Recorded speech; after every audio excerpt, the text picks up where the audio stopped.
Well, hello, beautiful people. So I got a, wouldn't call it abnormal, but I don't do a lot of junk removal, right? But this week I have two already scheduled to go to. One I'm headed to right now. The other one's for like 2 days from now. So I figured we'd run through that real quick. Should you or should you not run junk removal when you already have the dumpsters and already offer dumpster rentals? Let's talk about it.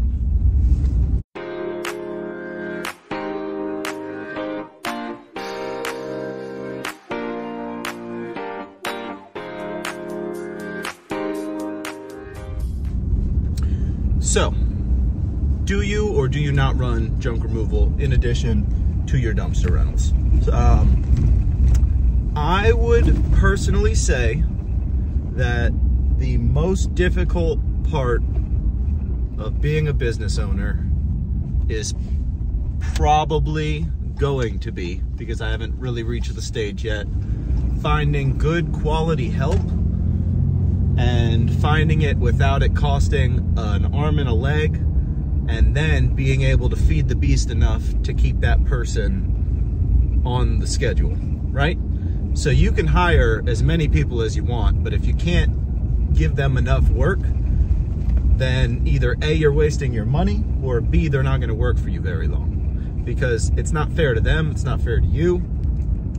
At the end of the day, you gotta feed the family, you gotta bring home the bacon. So you have to get enough jobs to warrant having a person give you a hand if you're gonna do junk removal regularly, right? If you are already in the business of renting out dumpsters, it's very easy to just take jobs as they come without leaning into it very hard. So to give you an example, I do advertise junk removal slightly, like a little teeny weeny bit, but I really do not, I do not go out of my way to talk about junk removal at all. I might build in a little bit of like Google keywords into my advertising. I might have a link on my website. You know, I might advertise it on a little magnet or something along those lines every once in a while. But for the most part, that is not a category of business that I even conduct, right? I am 100% dumpster rentals. Really, if you were to ask me, like if you were to walk up, hey, what do you do? I have a dumpster rental company. Like, I don't say dumpster rental and junk removal. I don't really try to get junk removal jobs. But here's the big but. Junk removal pays so much better than a dumpster rental, right?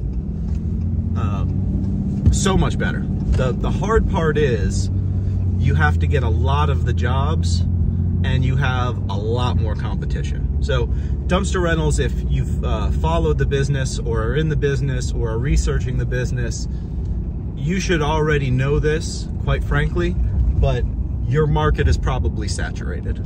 That's just, I don't know where everyone lives. Obviously, there might be that one guy in that one community in the middle of nowhere that, you know, no one does anything even remotely like this, and this is his pathway to being the bazillionaire in the next 2 years. If you live in a populated city, there's probably A, already very well established roll-off companies, and then B, probably a lot of startups from the last few years. So I can't hate, I'm one of them. You know, it's like I only started just shy of 2 years ago. It's a little over a year and a half ago now. So in reality, I'm one of those new companies. And dumpster rentals is an easily achievable business to start if you have a little leg to stand on, but it's not a very easy business to scale. So you'll get a lot of guys that'll have 1 dumpster, 2 dumpsters, 3 dumpsters, and then there's 100 of those companies, and then above them are, you know, like my size now, where you have that 6 to 12 or 6 to 15 range of dumpsters. That's the guys that are like the low end of serious, right? And then you get into the real businesses, which quite frankly, you start getting into 30 plus is really where you get into what I'd call a big company. But once you get to about 15 or 20 cans per truck, you're capable of really doing some damage. Now, if you want to do a lot of damage, you want to get that probably to 20 or 30 per truck. But you can do some real damage if you have 15 to 25 cans by yourself. So at any rate, junk removal requires next to nothing, right? Like if your items are small enough, I could throw them on my pedal bike and take them from your house if I really wanted to. Everyone that has a pickup truck, including the 20, 30, 40-year-old trucks, they're all paid off. Guys that have nothing better to do, they're, you know, borderline homeless, living in their, you know, junk middle of the woods RV. They got a pile of crap all around them because they just go pick it up and bring it home. And they'll do it for pennies, right? They'll pick up scrap for free. They'll pick up appliances for free. Don't be those guys. Junk removal, my minimum is 120, right? Occasionally, if I know the person and it's like, you know, an exercise bike, I might do it for 80 bucks. But junk removal is just not worth it unless you're hitting your minimums or getting large items at a time. So this person calls me up, says, hey, I need to get this stuff taken to the dump. I paid another guy to do it, and as soon as I paid him, he threw all the stuff out and drove off, and now I just need someone to get this taken care of. I'm moving out of here and I got to be gone by Friday. So I hit her with a rough idea, the price. I do think I underbid a little bit. I quoted probably in the realm of 150, but everything is literally at the mailbox, ready to be thrown in. I got the trailer already hooked up to the truck. They're 6 minutes from my house, 4 minutes from the dump. You know, it's like the easiest of easy jobs. And because it's by the mailbox, I get to do it by myself. I don't have to hire or get any help to come out here. So all in all, I'll probably make a little over 100 bucks. I mean, we'll see. It might take me 15 minutes, but outside of the dump, it's not going to take me any time at all. So I'll try to get a little video when we get there, see what we're looking like. All right, so we're pulling up to it right here. It's not so bad. Yeah, buddy, that's easy enough. All right, get it done. All right, so we just finished up the job.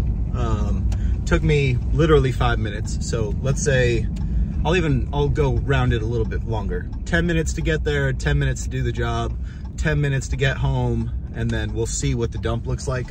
So I'll be there in 2 minutes. So let's say between 30 minutes and an hour. My fuel, I won't even use probably 1 gallon of diesel, let alone 2. So let's call it $5. And then dump fees, I do have a minimum at this dump, which is a little unfortunate, but it's a half-ton minimum. It's not that crazy. This is just a really light load. I mean, maybe I have a few 100 pounds. So I am gonna end up paying for some weight that I don't want to pay for, but it's fine. I would occasionally bring a load like this to the house. I would wait until there was another small load and then combine them, or I would use this for junk removal later in the week for the other job I was telling you about. This stuff's kind of nasty, so I'm not gonna bring it to the lot. I'm not gonna bring it to the house. I don't want to have it sitting around my stuff. It was furniture that was not in great shape to begin with, and then it sat outside for a few days. So, fun little story from her. She said she paid a guy, someone that like came around the area a lot. Her boyfriend paid him, something along those lines. He loaded up the truck and then took off, and a few items fell out, and then he just kept going and all the other stuff fell out. So the items that they paid him to take away were just scattered down the street. And I guess she said collectively kind of all the neighbors came together and helped her drag all the stuff back to her house, including one of the tables, which was in 40 pieces. So that's kind of funny. But yeah, ultimately, it's gone now. So she, you want to talk about one of the more interesting things of being a business owner is learning the human dynamics around things, right? So in this case, I don't want to put the lady on blast, but not not a bad area, but not a great area, just like lower income housing. You could tell, you know, like looking at the furniture, stuff like that, you could tell it's, you know, things weren't in the greatest of shape in the house before it got picked up. And then she's already paid to get the stuff gone once and is now paying for it a second time.